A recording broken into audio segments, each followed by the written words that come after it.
YouTubers. This is the blue MS660, and I've been using it more. I've got a project I'm working on, and I go back and forth between this 660 and the one I built. And this started running funny, and it was hard to start.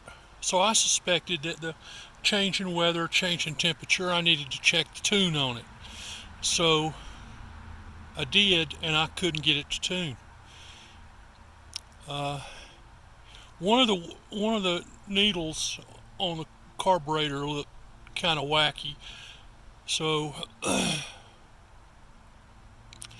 said, "All right, well, I've got a lot of confidence in that aftermarket carburetor. I've seen it work great um, since I first discovered it a couple years ago, and have put a lot of confidence in it.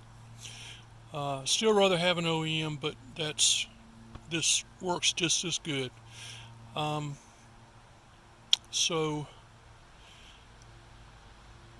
before and I looked online, I couldn't find another one, and I'm not waiting 30 days, so or more. So couldn't even find a Walboro.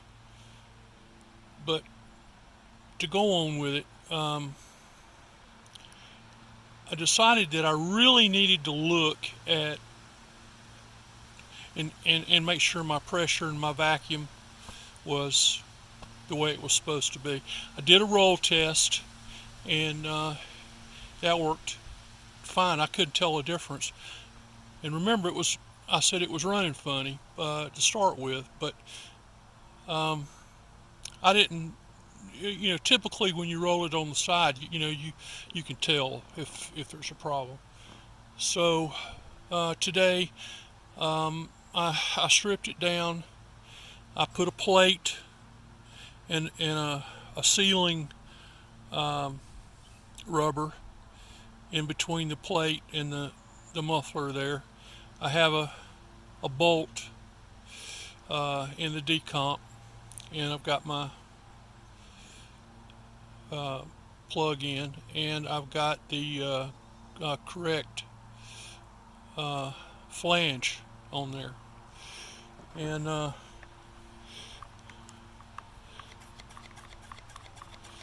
when I pump it, I don't get nothing. Like there's a hole, the size of your thumb somewhere. So I got soapy water, and I checked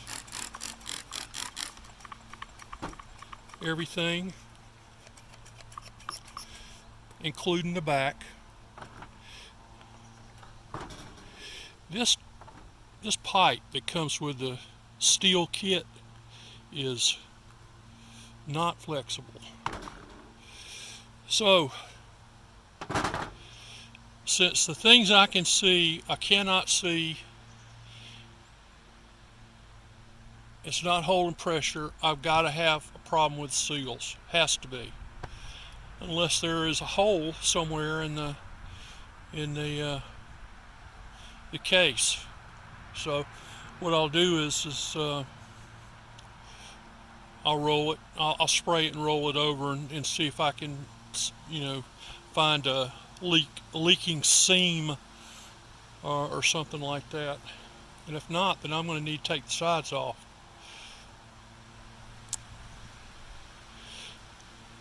But I don't know if anybody else has had that trouble or not. The only thing I remember doing to this was putting the rotor on it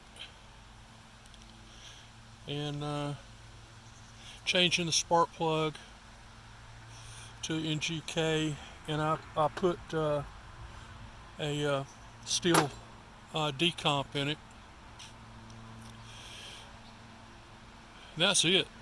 And I changed the pickup on it. So I don't really have that much time in it, but I'll let you know how it goes.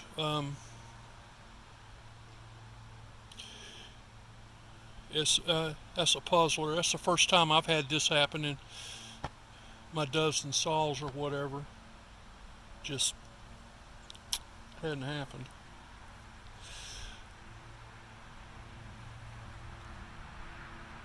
I checked the cylinder. If you remember, I put the cylinder on. Oh, that's right, I forgot. That's another thing I changed. I put that 56 millimeter Taiwan top on it because I wanted to see how much more powerful it was, versus a 54 millimeter.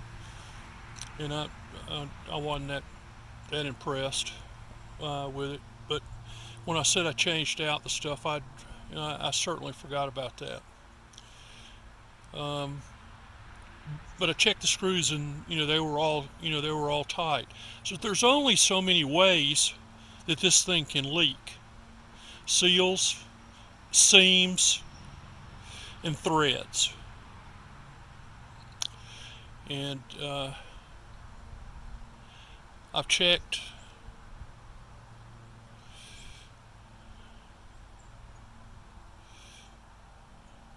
the other stuff. I might shut this off with a plate. I'm pretty sure I've got a plate that I can use on that, and then I have a thing I can put in the spark plug to put the air in, because there could be something wrong with the boot.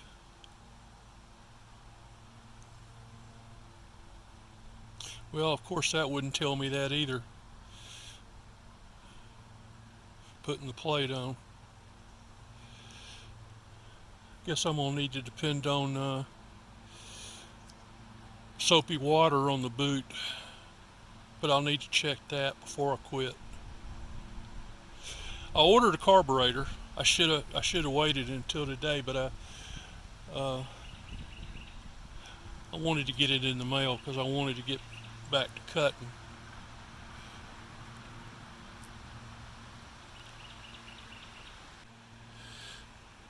Well, I'll let you know how it goes, and we'll see. We might learn something in the meantime. Thanks for watching. As always, the Chainsaw Kit Guy out.